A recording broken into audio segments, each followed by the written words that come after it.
Hola, ¿qué tal? Muy buenas tardes, les saludamos en su noticiero Radio Debate, en su primera emisión. Les saludamos en este miércoles 11 de abril del 2012, con un ambiente, parcialmente nublado y temperaturas que oscilan entre los 29 grados a la máxima y los 13 grados a la mínima. Por otra parte, también queremos saludar a las personas que nos escuchan y leen en diferentes estados de la República y claro también a nuestros paisanos en los Estados Unidos. ¿Qué le parece si para iniciar le presentamos los titulares del día de hoy? Empresa coreana contamina bahía del Hitsamuri. Investigan desvío de recursos en el ayuntamiento de Ahome. Golfo de California registra frecuente actividad sísmica. En este mes se operarán cataratas.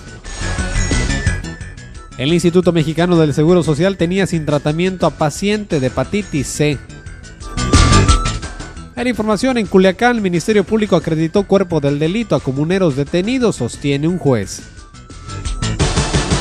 También en la capital del estado, aseguran que los jóvenes definirán las elecciones federales. Aquí le hablaremos de qué se trata.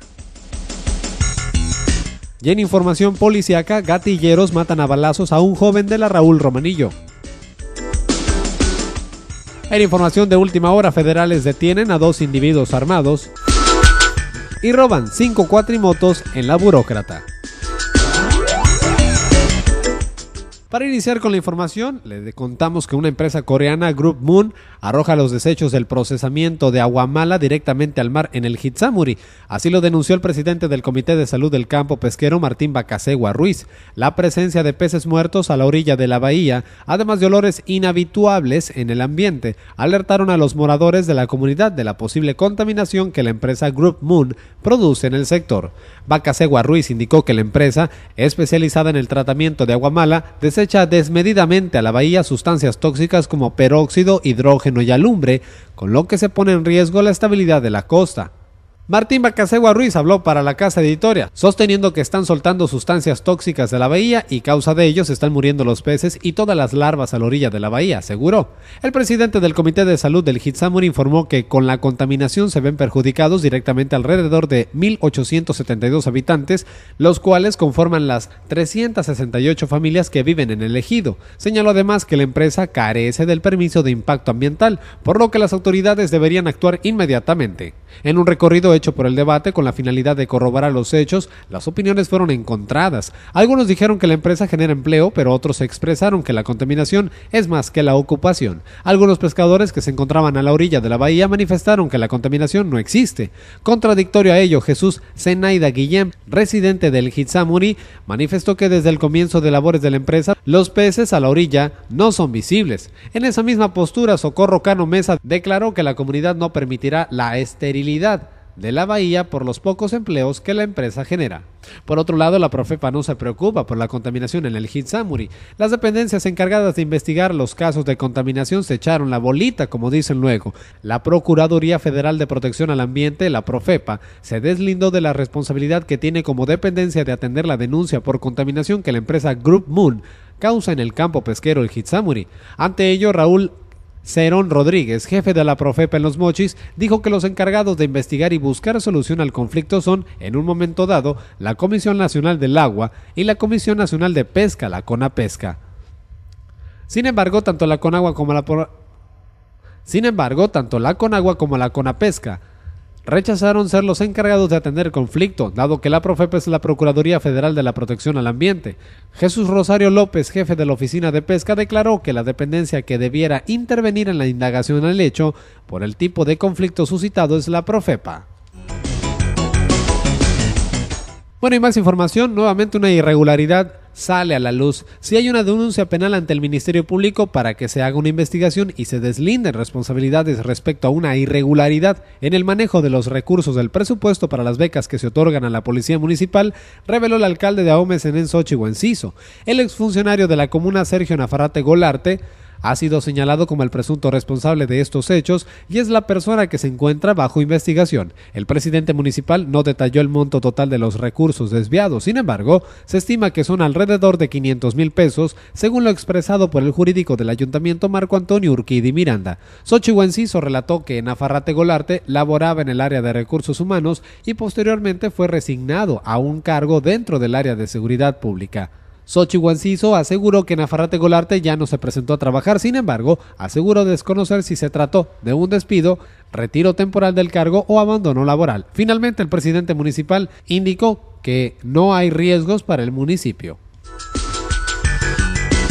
Y en más noticias, del lunes al martes se registraron 6 temblores en la zona, de acuerdo con la información obtenida por el Centro de Instrumentación y Registro Sísmico, aunque la Red Sísmica Sinaloense y el Sistema de la Alerta Sísmica del Instituto de Geofísica del UNAM tienen registro de temblores en la región de Baja California Sur, es decir, a 188 kilómetros de Los Mochis. Ayer en la Dirección de Protección Civil de Guasave no se tenían documentos de estos movimientos telúricos. Sin embargo, el Sistema de Alerta Sísmica del Servicio Sismológico Nacional del Instituto de Geofísica del UNAM indicó que sus reportes que los temblores fueron en magnitud que se ubicó entre los 3.4 y los 3.7 grados en la escala de Richter. Bueno, y también tenemos información amable y buena, sobre todo la campaña de cirugías de cataratas gratuitas que realizará Asociación ALE en coordinación con Fundación Cinépolis y Fundación Telmex se realizará a finales de abril y principios de mayo, así lo dijo Elizabeth Chinchillas. La titular de Relaciones Públicas de la asociación detalló que las operaciones se llevarán a cabo en 2 etapas, la primera del 26 al 29 de abril, donde se tiene contemplado operar a 100 personas, y la segunda del 4 al 6 de mayo, para concluir con los 100 beneficiarios restantes. Señaló que se encuentran en espera del equipo con el que se realizarán las operaciones, el cual llegarán unos días antes de las cirugías. Los kits que esperan consisten en unos lentes intraoculares que tienen que poner a los pacientes que sean operados, así como gotas y otros medicamentos. Chinchillas indicó que las personas que reciban la operación ya fueron seleccionadas, luego de la convocatoria que se lanzó para registrarse en la lista de candidatos. Bueno, y también en cuestiones de salud también tenemos más noticias. Luego de ser informado que sería dado de alta a la brevedad posible, Gerardo Arturo Alegría, quien presuntamente sufrió negligencia médica por parte de un doctor del IMSS, rechazó tal orden, pues no se encuentra en condiciones para hacerlo a causa de la hepatitis C que padece. Y es que, según señaló su esposa Gabriela Valenzuela Lugo, desde que ingresó al nosocomio hace casi 2 años, no ha recibido tratamiento médico ni supervisión a la enfermedad. Valenzuela Lugo señaló que sintió un alivio al ser notificados de la mejoría en el estado de la pierna de su marido y de la mejor atención del personal de la institución, luego de que el caso fue publicado precisamente en este medio. Sin embargo, su felicidad se vino abajo cuando personal del CAMES advirtió que de la magnitud de la enfermedad y de las consecuencias que traería sacarlo del hospital y exponerlo a una infección o a su familia a un contagio, además de la falta de tratamiento, podría estar afectando gravemente su salud, y esto no se le ha proporcionado, según explicó Gabriela Valenzuela. Por otro lado, el afectado señaló que luego de la denuncia que hicieron ante este medio, el trato del personal del nosocomio fue cambiando y con el medicamento que se le ha estado aplicando, la infección ha sanado poco a poco. Asimismo, los 3,000 pesos que gastaron en una placa para la pierna que les vendió el doctor Ariel Valdenebro, presuntamente para hacer negocio propio, ya les fue remunerado por la institución. Alegría Carrillo informó también que el personal del módulo de atención al derechohabiente de la misma institución acudió a su cama para solicitarle que realice formalmente la denuncia y así tomar cartas en el asunto con el médico que ocasionó el daño en la salud. Y ahora vamos hasta la ciudad de Culiacán. Se dictó auto de formal prisión a los 4 líderes de los comuneros porque el Ministerio Público tenía razón en sus acusaciones y se negó al derecho a fianza sustentado en la excepción que contempla el artículo 492 del Código de Procedimientos Penales. Así lo argumentó el juez séptimo del ramo penal. Ricardo López Chávez confirmó el debate que aun cuando los comuneros fueron detenidos por el delito no grave, como lo es el ataque a las vías generales de comunicaciones, el Ministerio Público acreditó la excepción de la negativa para salir libres bajo fianza, que previene el artículo 20, apartado A, fracción 1 de la Constitución Política y reglamentado por el artículo 492 bis, fracción 3 del Código de Procedimientos Penales. Los inculpados son Octavio Atiliano Román Tirado, Óscar René Osuna Díaz, José Israel Osuna Lizárraga y Hortensia Gutiérrez Zamora. La autoridad judicial destacó además que el Ministerio Público acreditó la existencia del cuerpo del delito al señalar que los detenidos eran un peligro para la sociedad, como lo señala el Código, y la probable responsabilidad.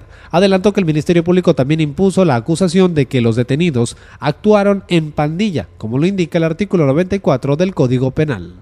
La pena por el delito imputado a los 4 comuneros se establece de 3 meses a 3 años de prisión y una multa de 20 a 150 días de salario mínimo. El juez reveló que la Procuraduría ha solicitado que se autorice la orden de presentación contra las 16 personas que fueron liberadas bajo caución, que acudan al juez a presentar su declaración preparatoria. Y también en más información, la elección del 1 de julio próximo será definida por los jóvenes en Sinaloa, según datos del Registro Federal de Electores del Instituto Federal Electoral. Al conformar este segmento, el 41.3% del listado nominal electoral del estado. Con corte al 23 de marzo del 2012, los jóvenes entre los 18 y 34 años de edad suman los 788.557 ciudadanos de 1.906.419 sinaloenses con credencial de elector listos para emitir su voto en esta elección federal que pone en juego los 500 escaños de la Cámara de Diputados, los 128 de la Cámara de Senadores y la Presidencia de la República, que por vez primera tiene a una mujer en la contienda. El padrón de electores de la población que tiene entre los 35 años o más es de 1.117.862 ciudadanos, que forman el 59% de la población. Los distritos electorales que concentran la mayor población juvenil son los que tienen su sede en la capital del estado, los distritos 05 y 07 con 123.314 y 116.369 respectivamente. Ahora hacemos una pausa para ir hasta el puerto de Mazatlán con nuestros compañeros para que nos compartan su reporte policiaco. Muy buenas tardes, este es el reporte policiaco de Mazatlán para su noticiero de Radio Debate. Encuentran flotando en una noria el cuerpo de una persona. Este martes, a las 16:10 horas, antes de llegar al poblado Las Palmillas, Escuinapa, localizaron un cuerpo de una persona flotando en una noria ubicada en la huerta de mangos en la zona conocida como la Antigua Ganadera. La víctima no ha sido identificada. Vestía una falda de mezclilla azul con blusa negra y tenis. Estaba atada de pies y manos. Es de aproximadamente 45 años. Médicos forenses le localizaron una herida de bala en el pecho al lado izquierdo e informaron que podría tener más de 3 días de haber perdido la vida por el estado de descomposición en que se encontró. Cholos le pegan golpiza y cachazo a habitante de Urias.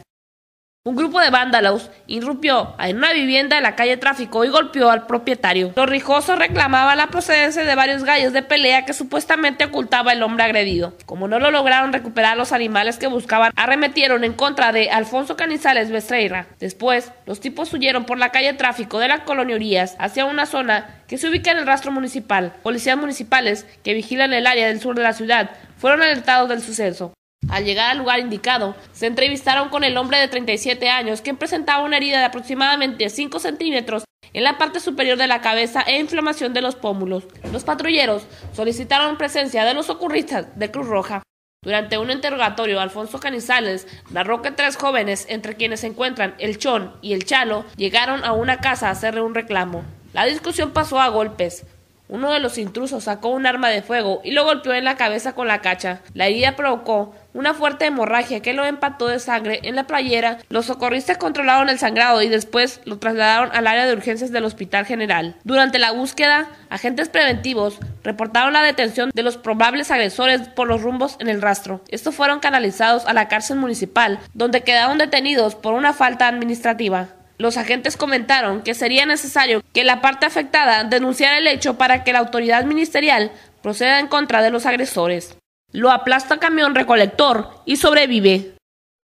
Una recolectora de material reciclable que labora en un basurón municipal fue arrollada la mañana de ayer por un camión del ayuntamiento que circulaba en reversa. Las llantas traseras pasaron sobre el cuerpo de la joven mujer, fracturándole ambas piernas, la cadera y probablemente lesiones internas en el abdomen. Sufrió herida de 10 centímetros en la ingle. El conductor del recolector de desechos marca Mercedes-Benz, sin placas de circulación y propiedad del ayuntamiento, escapó del lugar, pese a que el acceso principal es custodiado por un policía preventivo. La víctima del accidente fue identificada por su esposo con el nombre de Angélica Estrada Tinoco, de 26 años, con domicilio en la calle Girasol de la colonia Ricardo Flores Magón. Paramédicos de la Cruz Roja la trasladaron a emergencia al hospital militar.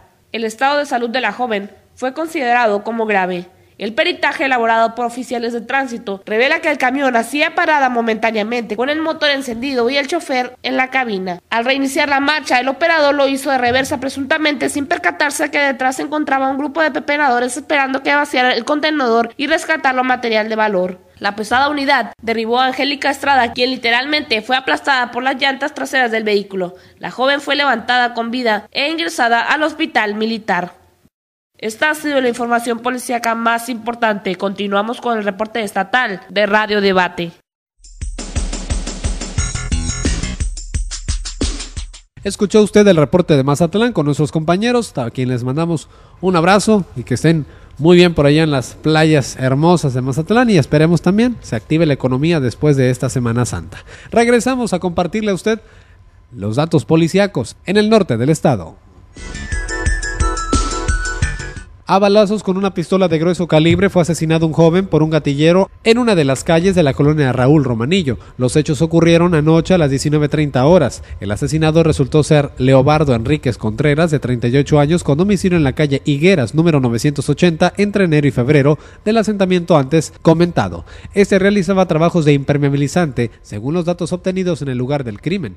Leobardo Enríquez caminaba en compañía de su hijo por la calle Febrero entre las calles Higueras y 21 de marzo de la colonia Raúl Romanillo y fue interceptado por un sujeto que a quemarropa le disparó en repetidas ocasiones. Según las versiones, le disparó en 3 ocasiones. Lo cierto es que el joven cayó abatido por los impactos de bala que recibió en diferentes partes del cuerpo. De acuerdo con la evidencia encontrada en la escena del homicidio, el pistolero utilizó una pistola calibre 40. Se hallaron casquillos de bala de ese calibre. Una vez perpetrado el atentado y ver caer a su víctima al suelo, el individuo huyó a pie para luego subirse a un automóvil estacionado a unos metros del lugar. Los testigos alertaron de los hechos a elementos de la corporación policíaca, por lo que estos llegaron en cuestión de minutos. Unos agentes preventivos aseguraron el área, mientras otros preguntaron a los civiles que estaban en el lugar sobre algunos datos del o los autores del atentado. Así sacaron en claro que los homicidas huyeron en un auto Cutlass color azul y la media filiación del autor del crimen. A la par, el joven se le dio atención, pero sus signos vitales ya no le funcionaban. En esas condiciones se pidió la presencia del Ministerio Público para que diera fe de los hechos. Elementos de la Policía Federal División Caminos detuvieron hoy en la madrugada, tras una persecución, a 2 individuos a los cuales les aseguraron 2 pistolas calibre 9 milímetros. La persecución ocurrió sobre la carretera México 15 y culminó en el poblado Nuevo San Miguel, donde ambos fueron interceptados. Los detenidos se identificaron como Guadalupe Omar Morales Félix y Francisco Alberto Camacho Bretado, ambos con domicilio en el poblado 7 en el Carrizo. A ellos se les aseguraron las 2 armas de fuego y el vehículo en el que se desplazaban. Y en más información, un total de 5 cuatrimotos y la camioneta que las remolcaba fueron despojadas por 4 sujetos armados con pistolas a una familia de la colonia Burócrata. Hoy, alrededor de las 5:50 horas, la familia afectada se dirigía por el Boulevard Morelos entre Matamoros e Hidalgo hacia su domicilio, cuando a solo una cuadra al llegar fueron interceptados por una camioneta color tinto, donde bajaron 4 sujetos armados, quienes los amenazaron de muerte y los sometieron. Privándolos de su libertad, los llevaron hasta un lugar solitario, donde los despojaron de la camioneta que transportaba una cuatrimoto Honda en la parte trasera y otras 4 de la misma marca en un remolque jalado por la camioneta. Los agresores huyeron del lugar tomando por el bordo del canal lateral 18 rumbo al ejido 20 de Noviembre Nuevo. Muy bien, ¿qué le parece ahora si le recordamos los titulares de este noticiero? Empresa coreana contamina bahía del Hitsamuri. Investigan desvío de recursos en el ayuntamiento de Ahome. Golfo de California registra frecuente actividad sísmica. En este mes se operarán cataratas. El Instituto Mexicano del Seguro Social tenía sin tratamiento a paciente de hepatitis C. En información, en Culiacán, el Ministerio Público acreditó cuerpo del delito a comuneros detenidos, sostiene un juez. También en la capital del estado aseguran que los jóvenes definirán las elecciones federales. Aquí le hablaremos de qué se trata. Y en información policíaca, gatilleros matan a balazos a un joven de la Raúl Romanillo. En información de última hora, federales detienen a 2 individuos armados y roban 5 cuatrimotos en la Burócrata. Y ahora que estamos de regreso, solamente nos resta informarle y agradecerle a usted el tiempo que nos presta hacia este espacio informativo. La invitación a las 18 horas con Carlos Valenzuela en la segunda emisión de Radio Debate. Y mañana estaremos nuevamente escuchándonos a partir de las 12:30 mediodía aquí en su noticiero Radio Debate.